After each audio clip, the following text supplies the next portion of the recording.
بسم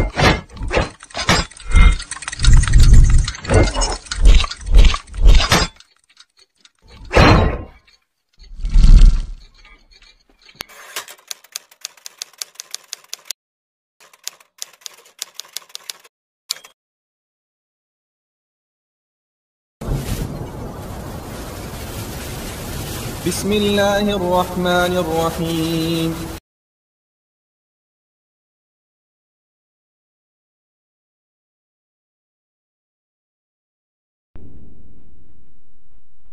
إن الحمد لله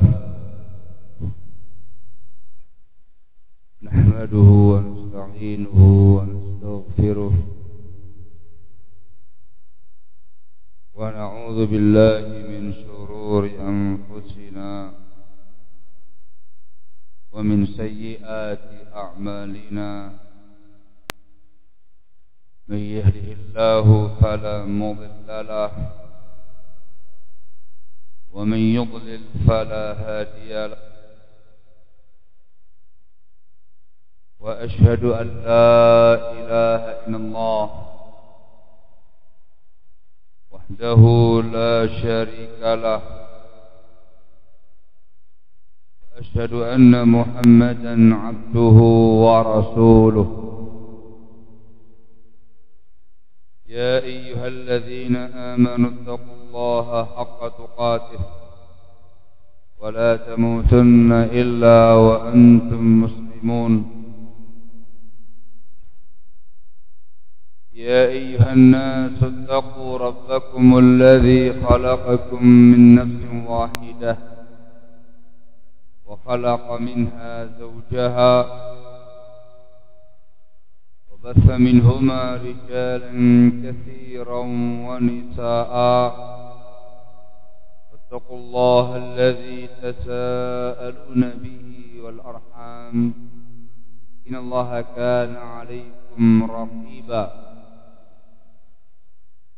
يا أيها الذين آمنوا اتقوا الله وقولوا قولا سديدا يصلح لكم أعمالكم ويغفر لكم ذنوبكم ومن يطع الله ورسوله فقد فاز فوزا عظيما أما بعد فإن أصدق الحديث كتاب الله وخير الهدي هدي محمد صلى الله عليه وعلى آله وسلم وشر الأمور محدثاتها فإن كل محدثة بدعة وكل بدعة ضلالة وكل ضلالة في النار أيها الناس. Ikhwan fillah azakumullah, dalam Islam yang diajarkan Nabi kita Muhammad sallallahu alaihi wa ala alihi wasallam dengan bimbingan sunnahnya, Islam dengan pemahaman para salafun salih dari kalangan para sahabat, tabi'in, semua bentuk ekstremisme dikecam, dilarang.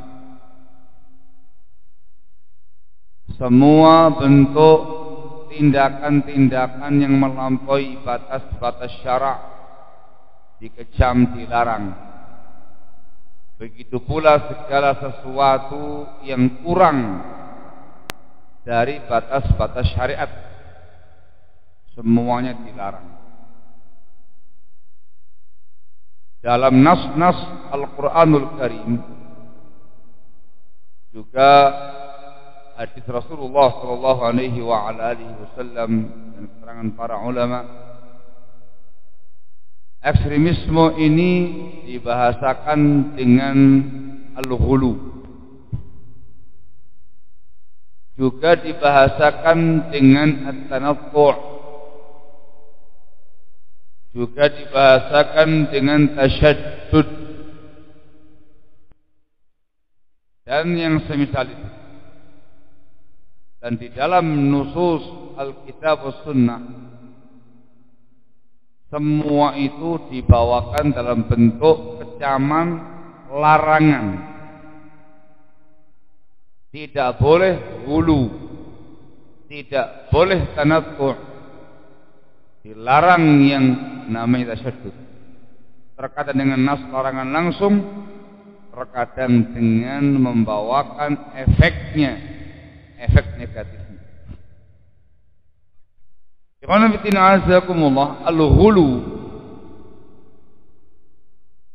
secara bahasa ialah mujawazatul haddi, melampaui batas. Secara syariat, al-ghulu ialah mujawazatul haddi syar'i, melampaui batas-batas syariat. Termasuk al-ghulu ialah at-taqsir, kurang dari batas-batas syariat. Di anna khairal umur awsatuha, dikarenakan sebaik-baik perkara yang pertengahan di atas kebenaran. Yang masyhur di kalangan thulabul ilmi, dan itu yang masyhur pula di kalangan para ulama, al-ghulu itu dimaknakan dengan penggalan yang pertama, melampaui batas-batas syariat. Sebagian ulama kita memaknakan ghulu lebih luas lagi. Ghulu itu ialah melampaui batas-batas syariat atau kurang dari batasannya. Semua dimasukkan dalam kategori al-ghulu. Syekhul Islam Ibnu Taimiyah rahimahullahu ta'ala dalam kitabnya Iqtida' Shiratal Mustaqim, beliau membawakan pengertian ghulu. Beliau mengatakan wal ghuluwu mujawazatul haddi. Al-ghulu itu melampaui batas, yaitu bi ayyuzada syai'u fi hamdihi aw dhammihi ala ma yastahiq. Sesuatu itu ditambah-tambah dalam memujinya atau ditambah-tambah dalam mencelanya melebihi batas haknya. Itu ghulu. Melampaui batas dalam memuji sesuatu, ghulu. Melampaui batas dalam mencela sesuatu, juga ghulu. Al-Qurtubi rahimahullah dalam tafsirnya Al-Jami' Ahkamul Quran juga menjelaskan al-ghuluwu mujawazatul haddi fil ifrati awit tafriti, dengan dua. Al-ghulu ialah melampaui batas,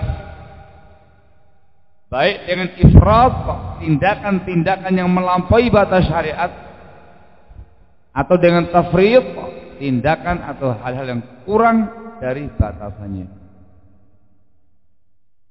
Tindakan orang-orang Nasara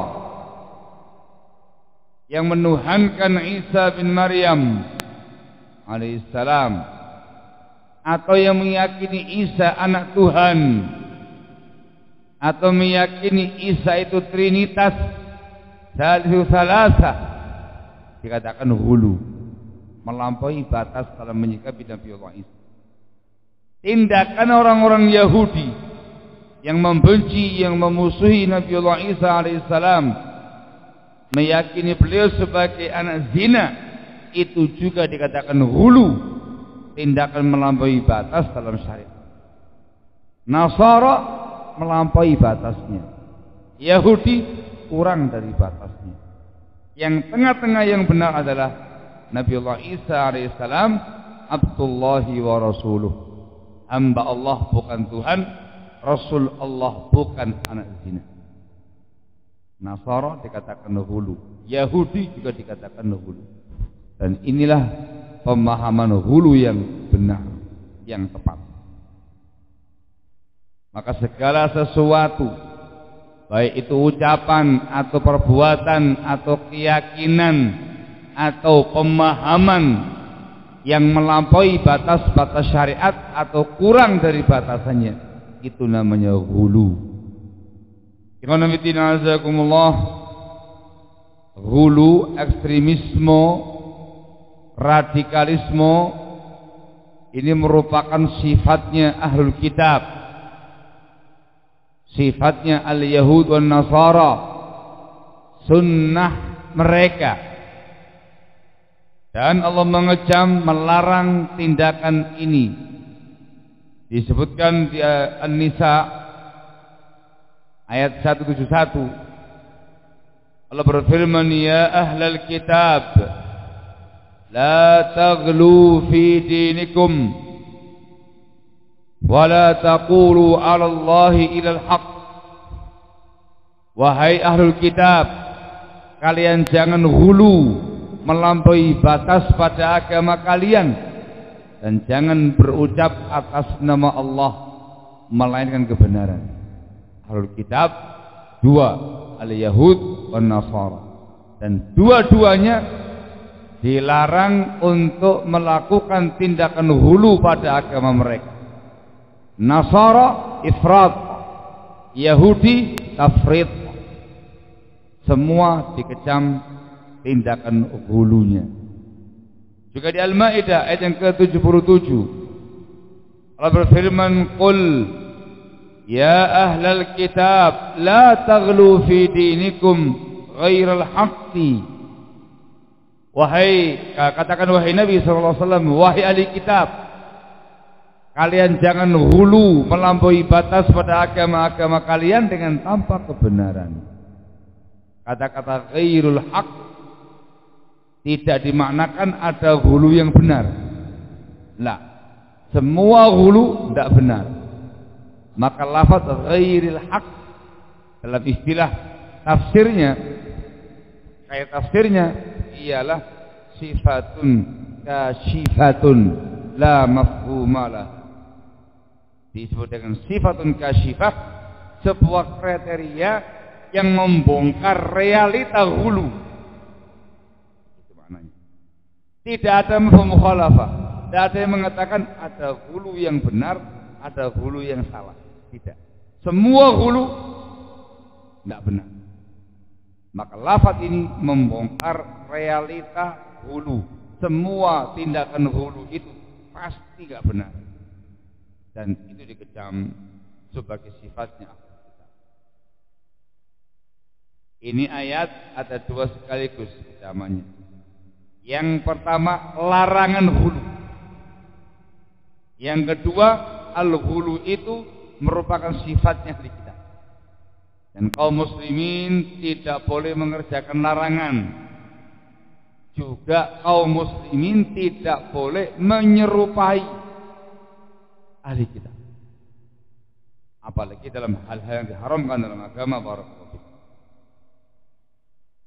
Disebutkan dalam sebuah hadis, diriwayatkan oleh Ibnu Majah dalam sunannya, wa Nasa'i fil Kubra, dari sahabat Abdullah bin Abbas, semoga Allah meridainya. Ini hadis sahih, disebutkan oleh Syekh Muqbil bin Hadi rahimahullah dalam kitabnya As-Sahih al-Musnad mimma laysa fi sahihain. Kata Abdullah bin Abbas menceritakan, pada pagi hari Al-Aqabah tanggal 10 Dzulhijjah, menuju dari Muzdalifah menuju ke Mina untuk melempar Jamratul Aqabah. Pada pagi hari Aqabah, Rasul berada di atas kendaraannya, berkata kepada aku, "Had iltaqit li." Had, datangkan, carikan untuk aku kerikil untuk melempar jamrah. Falaqittu lahu hasayatin hunna hasal khadath. Maka saya carikan untuk beliau beberapa kerikil. Kerikil itu seperti kerikil untuk ketapel. segini apa segini. Untuk ketapel itu segini, genggamannya antum ini apa segini? Jawabannya tidak begitu besar, karena segini ya. Falamma wada'tuhunna fi yadihi, tatkala saya letakkan kerikil itu tangannya beliau, beliau mengatakan bi amsali haula, dengan semisal ini kamu melempar jamrah. Lalu beliau bersabda dengan lafaz yang umum, wa iyyakum wal ghuluwa fid din, hati-hati kalian dari sikap ghulu pada agama ini. Fa innama ahlaka man kana qablakum al-ghulu, sebab yang membinasakan umat-umat sebelum kalian itu tindakan ghulu pada agama ini.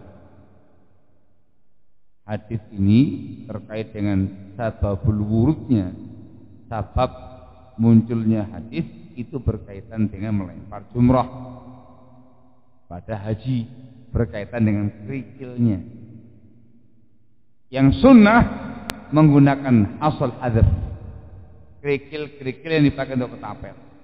Sekarang disiapkan oleh pemerintah Saudi pertebaran di Musdalifah dan di Mina. Antum kalau mabit di Musdalifah, tinggal disibak itu pasirnya, muncul berbagai macam kerikil dengan ukuran yang kurang lebih sama. Ketika Anda melempar jamrah dengan kerikil ini, Anda melaksanakan bimbingan sunnah. Setelah itu Rasul melarang kita dari tindakan hulu. Makna pertama adalah larangan hulu di dalam melempar jamrah. Begitu. Dalam bentuk menggunakan kerikil-kerikil yang melampaui batas ukurannya. Ada hulu. Mungkin ditanamkan oleh para pembimbingnya, kamu lagi melempar setan itu. Padahal ya cuma dinding yang ada telaganya, bolongannya dimasukkan sudah. Tapi mungkin dikasih sejarahnya dulu Nabi Allah Ibrahim dan segala macam, difahamkan kepada para jamaah hajinya, setan, Anda melempar setan. Saking geramnya sama setan, melemparnya bukan pakai kerikil, sandal dipakai untuk melempar jamrah. Dulu ada, sekarang tidak ada. Ya, kemudian yang mereka dapati mungkin batu besar dipakai untuk melempar jamrah. Dulu ada, sekarang sudah enggak ada. Sudah lagi baca Allahu Akbar gitu enggak? Setan. Karena meyakini melempar setan. Itu hulu. Tindakan-tindakan semacam itu namanya hulu. Dipahami sobat? Kalau udah enggak, dikarenakan udah tertib, sudah bagus, maka menggunakan dengan enak. Allahu Akbar. Dulunya kan luar biasa, jadi satu sehingga berdesak. Kalau udah bagus, jadi atur masing-masing maktab jalurnya sendiri-sendiri, berangkat sendiri, pulang sendiri, sehingga meskipun padat itu tidak ada desak. Sehingga enak melemparnya. Ingin kan? Semoga Allah mudahkan kita semua untuk berangkat. Ingin tes, pengen apalagi yang lain. Baik, itu asbabul wurudnya, berkaitan dengan melempar jamrah bab kerikilnya. Tetapi Nabi kita Muhammad SAW dalam lafaz hadis ini menggunakan lafaz umum, menggunakan al-ghulu fid din, tidak mengatakan iyyakum wal ghuluwa fi ramil jamarat. Tidak mengatakan begitu. Kalau mengatakan begitu, maka larangannya khusus dalam bab melempar jamrah. Tapi Rasul menggunakan bahasa umum, ghulu fiddin. Dalam kaidah usul fiqih, kaidah fiqhiyah, kaidah tafsir, semuanya sepakat al-ibratu bi umumil lafzi la bi khususis sabab. Yang muktabar itu lafaz yang umumnya, bukan sababnya khusus. Maka larangan ini meliputi larangan hulu di dalam melempar jamrah juga meliputi semua bentuk hulu-hulu pada agama. Maka Syekhul Islam Ibnu Taimiyah rahimahullah dalam kitabnya Iqtida' Shiratal Mustaqim menyatakan wa qauluhu, dan sabda Rasulullah sallallahu alaihi wasallam, wa iyyakum bal ghuluwa fid din, hati-hati kalian dari sikap ghulu pada agama ini. Amun, itu lafadznya umum, di jami'i anwa'il ghulu, meliputi semua bentuk ragam ghulu fil i'tiqad wal amal, baik terkait dengan akidah, prinsip maupun dalam perkara amaliyah. Wallah insyaallah ya. Maka hadis ini barakallahu fikum mengecam, melarang semua bentuk ghulu pada agama ini. Ingat, pada agama ini. Dan dijelaskan di situ barakallahu fikum, tindakan ghulu pada agama inilah yang membinasakan umat sebelum kalian. Umat sebelum kita dibagi dua. Ada ahlul kitab, ada musyrikin. Dahulu dengan bahasa jahiliyah, orang-orang jahiliyah. Dari kalangan ahlul kitab, Yahudi, Nasrani. Yang kedua dari kalangan kaum musyrikin. Musyrikin semua non-muslim selain ahli kitab. Majusi, musyrikin. Hindu, musyrikin. Buddha, musyrikin. Konghucu, musyrikin. Dan segala bentuk agama-agama non-Islam dikatakan musyrikin. Non ahli kitab dikatakan musyrikin. Dan mereka semua adalah man kana qablakum, orang-orang sebelum kalian. Mereka semuanya binasa pada agamanya secara khusus. Di antara sababnya ialah ghulu. Maka dari sini kita bisa mengambil faedah yang pertama, larangan ghulu pada agama ini, apapun bentuk dan jenisnya, akidah atau amaliyah. Yang kedua, al-ghulu itu merupakan sifatnya ahli kitab, sifatnya kaum musyrikin, sifatnya non-muslim.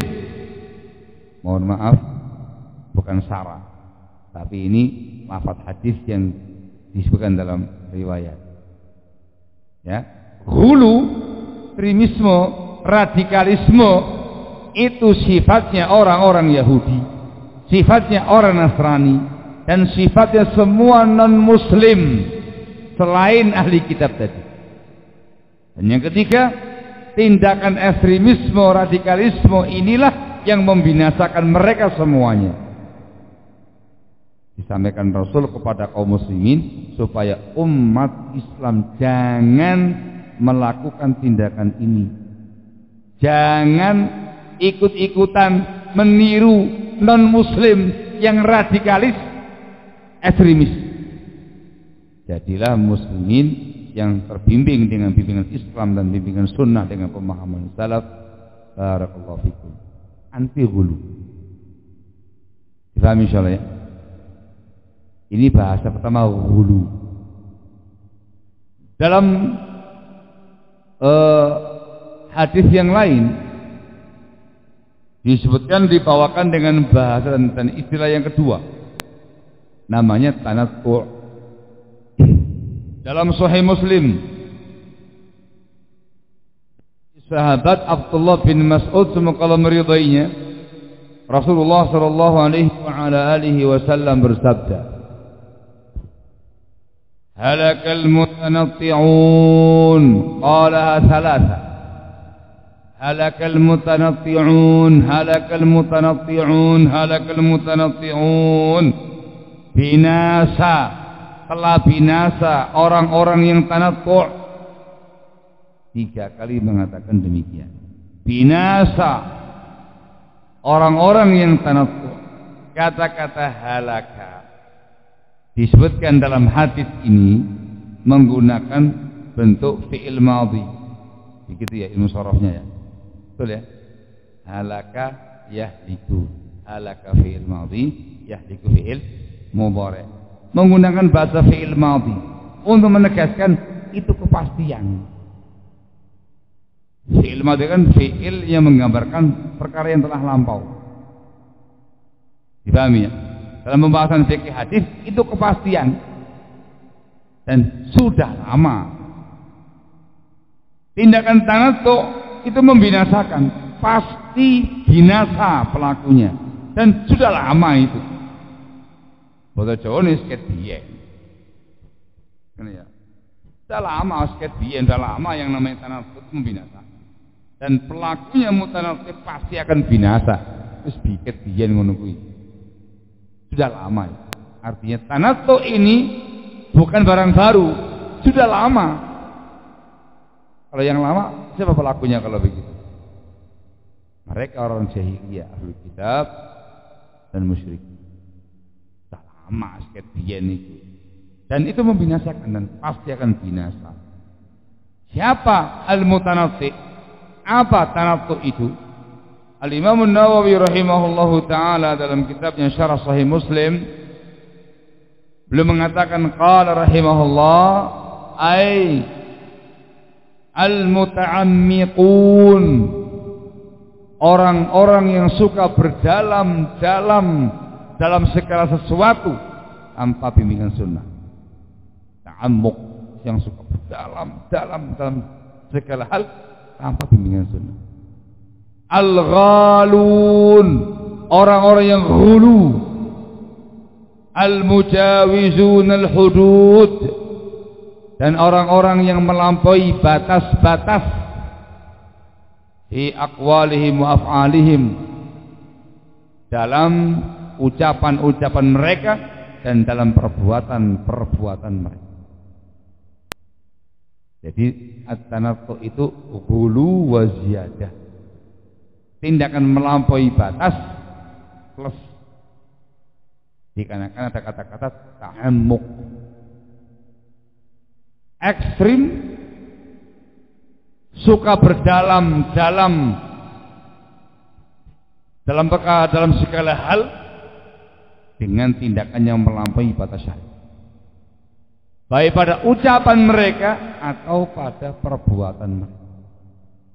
Sehingga tanattu ghulu, mutanatti orang yang ghulu, ekstremisme, radikalisme, orangnya namanya ekstremis radikalis, itu namanya mutanatti. Rasul menegaskan halaka, telah binasa, pasti binasa orang-orang yang ghulu, yang melampaui batas syariat pada ucapan mereka atau tindakan mereka. Dan kebinasaan di sini yang pertama kali dimaukan ialah halakun fi dinih, binasa pada agamanya, hancur pada agamanya. Dan bentuk kehancurannya penyimpangan-penyimpangan, kesesatan, bahkan mungkin sampai tingkatan kemurtadan dari Islam, naudzubillah, tergantung hulunya masing-masing. Juga dimanakan dengan umum halakun duniawi, binasa juga urusan duniawiyahnya. Maka hadis ini barakallahu fikum sama dengan sebelumnya mengecam tindakan at-tanattu wal ghulu. Kata-kata halakal mutanatti'un sama dengan sebelumnya, innama ahlaka man kana qablakum al-ghulu fid din. Yang membinasakan umat sebelum kalian ghulu dalam perkara. Ikhwan fillah azakumullah. Disebutkan dalam riwayat yang lain bahasa ketiga.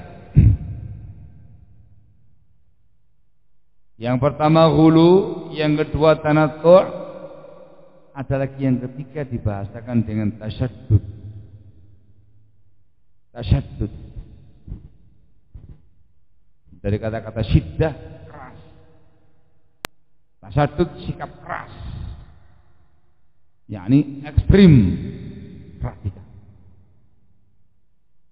Juga disebutkan dalam bentuk zam, celaan dalam hadis.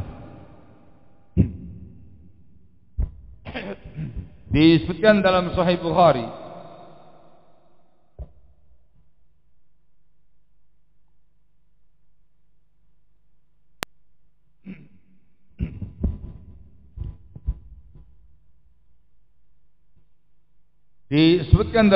Bukhari dari hadis Abu Hurairah semoga Allah meridainya. Rasulullah sallallahu alaihi wa ala alihi wasallam bersabda, "Inna ad-dina yusrun." Sesungguhnya agama ini mudah. Wa la yushaddad dina ahadun illa ghalabah.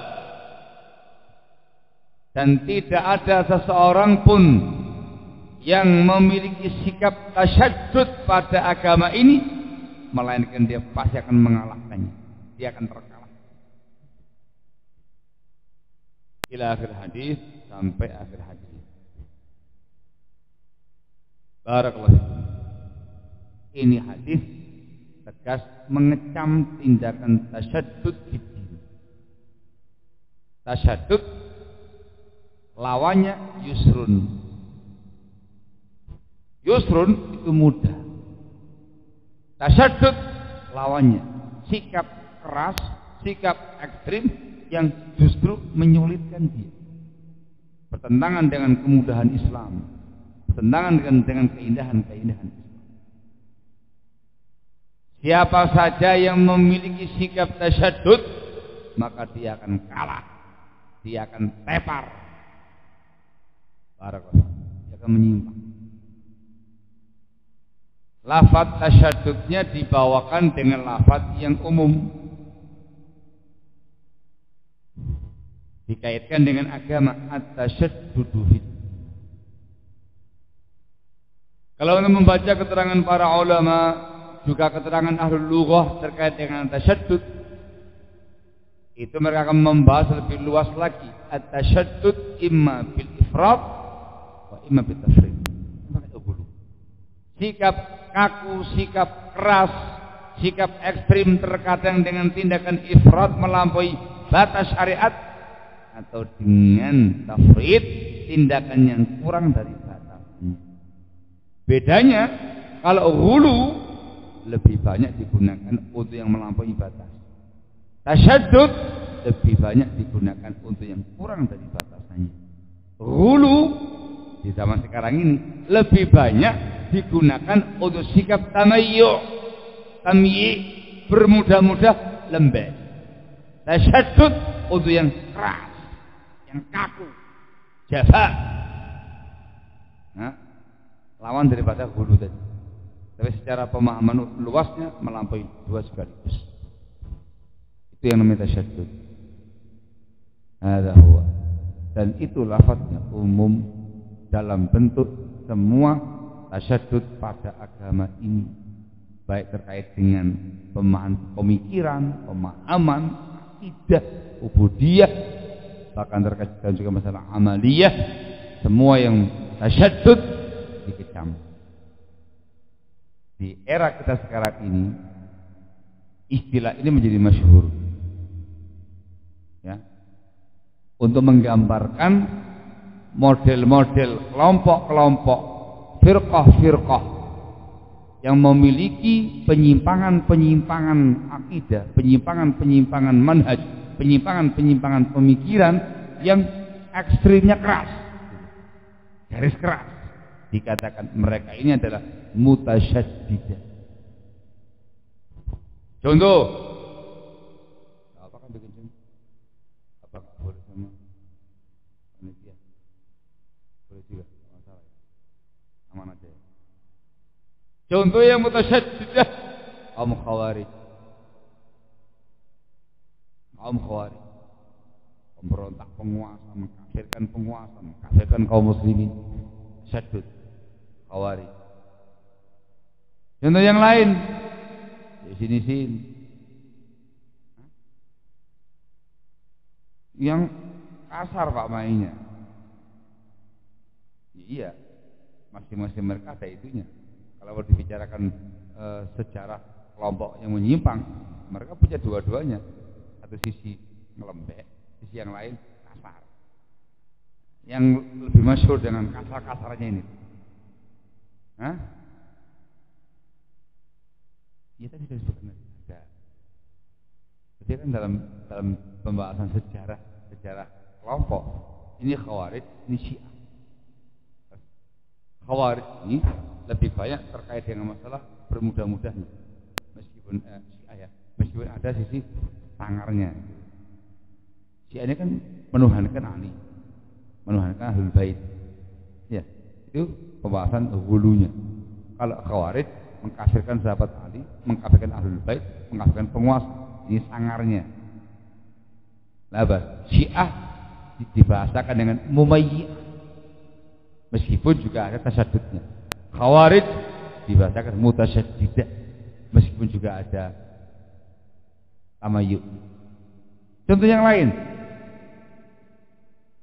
Maksud zaman dulu terus lah, ya zaman sekarang gitu loh.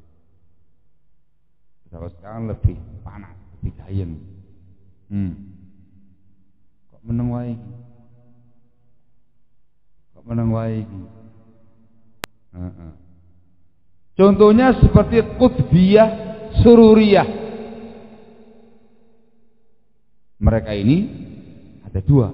Ada yang mumayyiyah, ada yang mutasyaddidah. Di antara mereka ada yang mutasyaddidah, mengkafirkan penguasa, mengkafirkan kaum muslimin. Pemahaman takfir di era zaman sekarang kita ini itu munculnya dari Sayyid Qutb yang dikatakan Qutbiyah. Sururiyah, pengikutnya Muhammad bin Surur Naif dan Abidin, awal mulanya juga sama kayak ini, mengkafirkan pemerintah Saudi, lalu mengkafirkan muslimin secara umum. Itu mutasyaddid, takfir. Di antara mereka juga ada yang mumayyiyah, Ikhwanul Muslimin, IM, Sururiyah yang larinya ke arah sana, IM2, dan yang setelah mereka lagi, kalau bahasa kita kemarin, IM3, ada lagi yang bawahnya lagi IM4. Nah, sampai sekarang ini, semuanya garis lurusnya IM, Ikhwanul Muslimin, Umayyah. Bermudah-mudah dalam perkara manhajiyah. Kalau yang ini sangar, semua dikatakan kafir, semua disikat sama dia, ini dirangkul semua. Yang IM1-nya mau merangkul orang-orang Yahudi, merangkul Nasrani, merangkul orang Hindu dan segala macam supaya dapat suara di parlemen. IM2-nya beda lagi, yang dirangkul Sayyid Qutb dan yang lain-lainnya dari kalangan orang-orang yang masyhur dengan penyimpangan bid'ahnya. Ada kalau gitu. IM3-nya, IM4-nya merangkul HTI, merangkul Jamaah Tabligh, merangkul semuanya, kecuali Ahlussunnah disikut sama mereka. Asyadid. Allahul musta'an. Gitu ya. Orang-orang yang gampang dengan mudah menghizbikan lawannya. Hizbi, dikit-dikit hizbi. Apa dihizbikan? Dari mulai tokoh-tokoh pendakwanya sampai jelatannya dikatakan hizbi. Yang mengatakan hizbi dari mulai syekhnya sampai jedil-jedilnya. Hizbi, habis pokoknya hizbi. Yang enggak sama dengan mereka dikatakan hizbi. Ada enggak kelompok seperti ini? Nah, lihat tuh. Ada enggak yang seperti ini? Loh, Pak, ada enggak yang seperti ini? Enggak ada. Belum lama masih hidup syekhnya itu, yang dikenal dengan sebutan Al-Hajawurah. Ingat gak sih? Linknya Hajuri, hizbi. Mau hizbi kan? Antum hizbi kabeh. Ada mutasyaddid. Bahasa yang lainnya yang juga masih hidup orangnya, masih ada yang dengan mudah mengklaim hukumi du'atus sunnah, masyayikhus sunnah dengan bahasa su'fuk. Su'fuk itu orang goblok, tidak punya modal masuk pasar. Tapi kemudian mereka pergunakan untuk mengklaim itu adalah syarr min ahli bidah, lebih jahat daripada ahli bidah. Kelompoknya namanya musaffiqah, yang suka mensufuk-sufukkan orang. Sufuk. Yang dibikin itu kan itu tokoh-tokoh besar Ahlussunnah, masyayikh sunnah di mana mereka berada. Sufuk, apalagi ente sufuk apa? Ada su'afiqah. Ada mutasyaddid. Difahami insyaallah ya, yang dengan gampang mengklaim orang kafir, mengklaim orang mubtadi', mengklaim orang sufuk dengan tanpa hujjah, itu namanya mutasyaddidah, ekstrim. Barakallahu fiik. Ngoten nggih? Hati-hati. Ini semuanya tindakan-tindakan yang dikecam dalam Islam. Halakal mutanabbi'un. Tashaddud. Inna ad-dina yusrun wa la yushadda ad-dina ahadun illa ghalabah. Tak paham tak? Ada tamayyu', ada tashaddud. Tadi saya katakan kalau antum bicara masalah sejarah kelompok-kelompok yang ada, itu pada kenyataannya pada mereka ada dua sekaligus. Ada tamayyu'nya, ada tasyaddud. Intinya ada pada mereka hulu, kadang ifrat, kadang tafrid. Nah, minimalnya ketika berseberangan dengan yang kasar dengan mereka, kasar. Tapi terkait dengan tokohnya, masya Allah, lembeknya pok, asobiyahnya, ya taklidnya, ya walak dan barok yang sempitnya, nemen. Tapi terkait dengan lawannya, asyadud.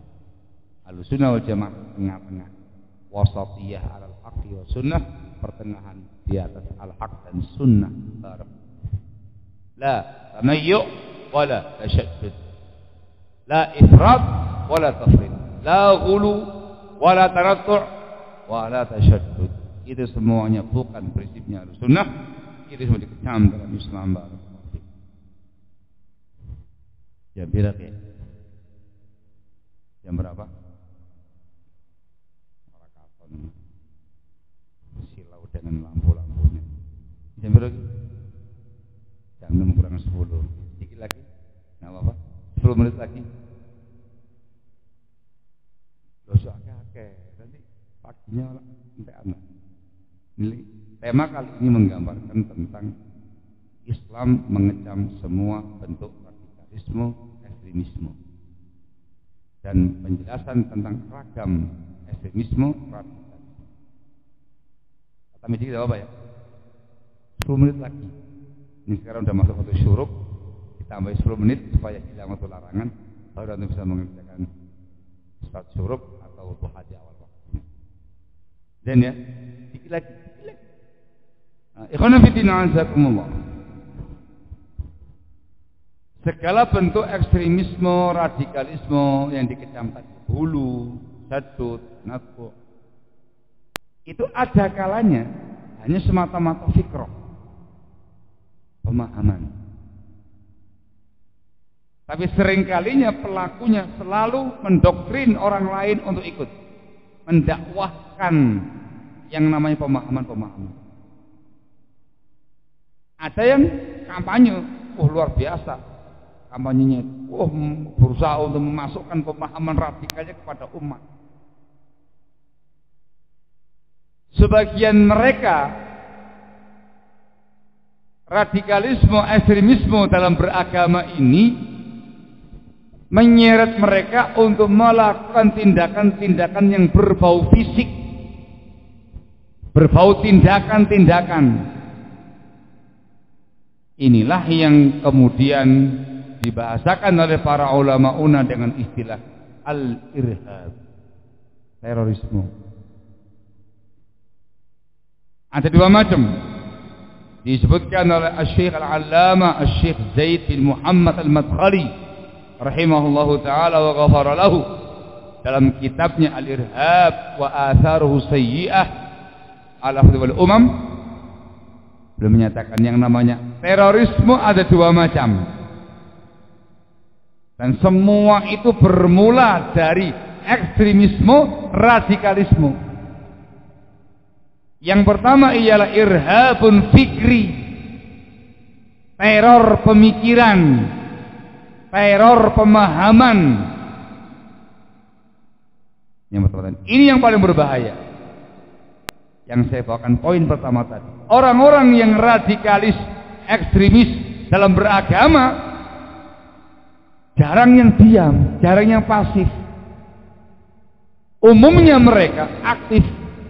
Aktifnya apa? Mengkampanyekan, mendakwahkan pemahamannya. Dakwah ke sana kemari untuk mendakwakan paham sesatnya, pahamnya yang menyimpang, ekstremismenya, radikalismenya. Itu disebut dengan teror pemahaman, teror pemikiran. Mereka menteror kaum muslimin, akidah kaum muslimin dengan paham-paham sesatnya. Itu namanya irhabun fikri, dan ini yang paling membahayakan. Dikarenakan apa? Ini ada doktrin pemahaman. Untuk melihat yang namanya orang-orang Syiah, tidak diam saja. Mereka mendakwakan, mengkampanyekan paham Syiahnya. Kaum Sufiyah, Maturidiyah, Asy'ariyah, maka mengkampanyekan akidahnya. Khawarij mengkampanyekan itu semuanya. Ikhwanul Muslimin, Hizbut Tahrir, Jamaah Tabligh, para Mumayyi'ah, Mutasyaddidah, semuanya tidak ada yang pasif. Mereka semuanya mengkampanyekan, mendakwakan, mendoktrinkan paham-paham mereka pada kaum muslimin. Itu namanya teror pemikiran. Irhabun fikri, teroris, radikalis, ekstremis. Dan ini yang paling membahayakan. Kita akan disebutkan insyaallah taala pada kesempatan pagi nanti contoh-contoh ekstremisme, radikalisme, terorisme, pemahaman dan pemikiran. Ini yang paling membahayakan.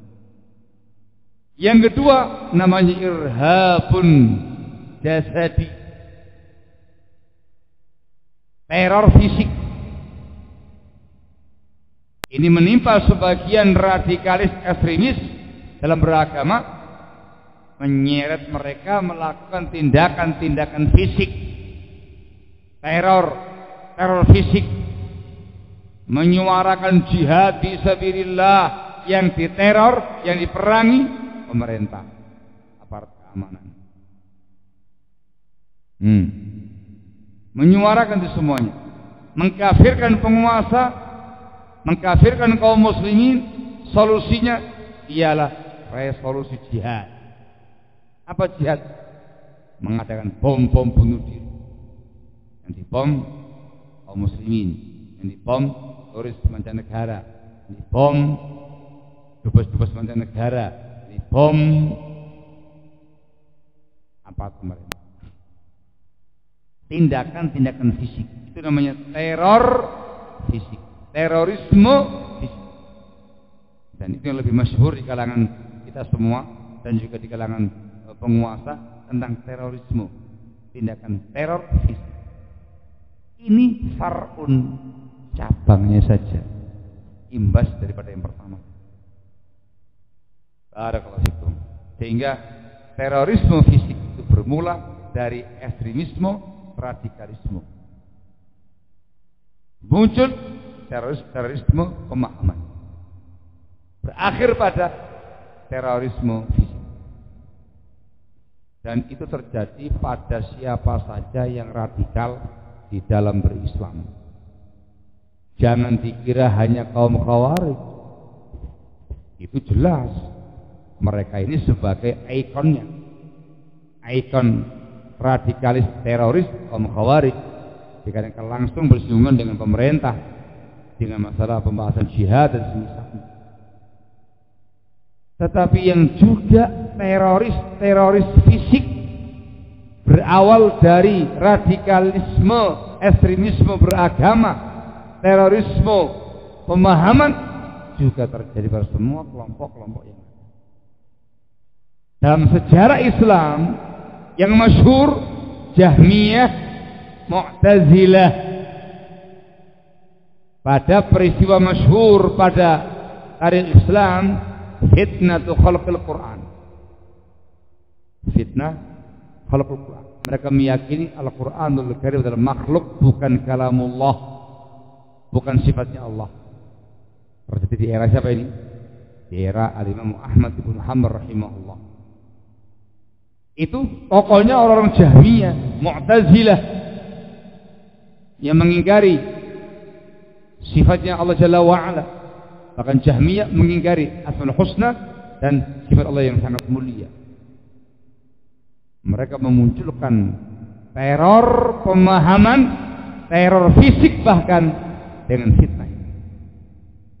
Dikarenakan mereka menggunakan tangan penguasa, dijadikan sebagai undang-undang dasar negara. Keyakinan Al-Quran adalah makhluk, itu i'tiqad kufur.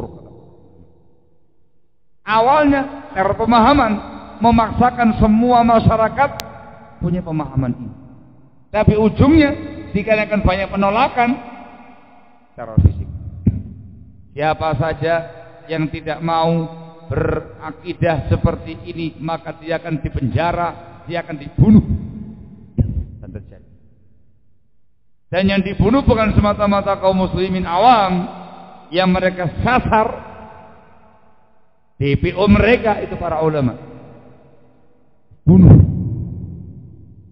Bunuh. Langsung dibunuh, penjara. Sehingga fitnah semakin besar dikarenakan masuk pada ranah teror fisik. Jahmiyah teroris, Mu'tazilah teroris dalam bab ini.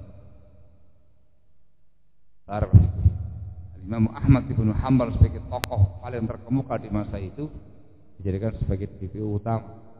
Jangan dibunuh. Kalau dibunuh, reaksi umat akan membahayakan. Disiksa sampai mau mengatakan akidah tersebut. Maka muncul kisah yang masyhurah bagaimana kesabaran, ketabahan Imam Ahmad bin Hanbal rahimahullah memegangi prinsip ini, cambuk, siksa, dianiaya, penjara di 3 generasi kekhilafahan pada masa itu. Sampai pada akhirnya Allah memenangkan akidah Sunnah wal Jamaah barakallahu. Selesai masalah itu. Itu mengerikan. Itu teror fisik. Awalnya ekstremisme, radikalisme dalam berakidah berujung kepada terorisme, pemahaman memaksakan teror umat dengan akidah yang menyimpang ini berujung pada teror fisik. Yang lebih kejam lagi, yang lebih kecil lagi, tindakannya orang-orang Syiah Sufiyah. Gabungnya. Mereka itu dalam secara pemahaman akidahnya Syiah ekstrim. Secara amaliyahnya, sulukiyahnya Sufiyah ekstrim. Mereka dikenal dengan sebutan Al-Ismailiyah, Al-Qaramitah, Al-Batiniyah. Itu pecahan dari Syiah ekstrim. Secara akidahnya Syiah, secara amaliyahnya Sufiyah ekstrim. Mereka menuhankan tokoh mereka. Yang pertama, ekstremisme, radikalisme dalam beragama. Mereka punya akidah kebatinan. Jadi nggak percaya yang bahasa-bahasa ini batin-batin. Barakallahu. Ekstrim berujung kepada irhab jasadi, teroris. Tercatat di dalam sejarah Islam, sejarah kelam mereka. Antum melihat di dalam peristiwa yang terjadi pada tahun 317 Hijriah. Itu tahun-tahun hitam, tahun-tahun kelam dalam tarikh Islam. Kejadiannya pada saat musim haji. Lebih tepatnya ketika kaum muslimin hendak persiapan mau menuju ke Mina atau ke Arafah. Tanggal 8 atau tanggal 9 Dzulhijjah. Tiba-tiba mereka dengan pasukannya Ismailiyah, Qaramitah, Batiniyah ini menghuluskan senjata mereka. Mereka langsung membantai jamaah haji kaum muslimin. Dikatakan mereka bahwanya muslim, masuk nggak ada yang curiga. Masuk ke dalam Masjidil Haram, membantai semua kaum muslimin yang sedang tawaf di situ, yang sedang di salat di situ, yang di Masjidil Haram, dibantai, ditumpahkan darah mereka di depan Ka'bah bersimbah darah. Terhitung dalam sejarah ada 1.500-an orang dibantai di dalam Masjidil Haram. Yang di luar haram ada 30.000 orang dibantai di gang-gang Mekah, di jalan-jalan Mekah. Pemandangan yang sangat mengerikan, tanpa perlawanan. Dikarenakan mereka semua sedang persiapan untuk haji. Tokoh mereka berdiri di atas yang namanya Hajar Aswad, menyatakan dia adalah sembahan. Nauzubillah. Tuhan, selain Allah. Bunuh mereka. Dan Hajar Aswad dicuri, diambil oleh mereka, bawa ke tempat mereka. Itu disebutkan dalam tarikhnya hampir sekitar 21 tahun pasca itu tidak ada haji, tidak ada umrah, nggak ada haji. Kenapa? Hajar Aswad mereka curi. Allahumma 21 tahun pasca. Itu teror paling kejam, paling jahat, paling keji. Dan pelakunya bukan Yahudi, bukan Nasrani, bukan Majusi, bukan Hindu, bukan Buddha. Pelakunya adalah orang-orang yang berbaju muslim tapi pemahamannya kufur. Dari kalangan Syiah ekstrim, Sufiyah ekstrim, namanya Ismailiyah, Qaramita Batiniyah. Naudzubillah. Mereka adalah kaum teroris yang paling kejam, yang paling keji dalam sepanjang sejarah Islam. Tidak ada sejarahnya orang Yahudi membantai muslim depan Ka'bah. La Yahudi, wala Nasrani, wala yang. Allahumma musta'an, la haula wala quwwata illa billah. Maka waspadailah segala bentuk ekstremisme, radikalisme, dikarenakan pasti akan berujung kepada terorisme. Kadang pemahaman mendoktrin banyak orang dengan pemahaman sesatnya, dan tidak jarang yang masuk ke dalam pembahasan teroris. Dan itu berlaku untuk semua orang-orang yang menyimpang dari Islam dan Sunnah. Allahumma musta'an. Ini yang saya diutarakan, semoga manfaat. Dan insyaallah perjumpaan nanti jam 10:30 kita akan lebih mendalam lagi, membawakan contoh-contoh ekstremisme, radikalisme fiddin.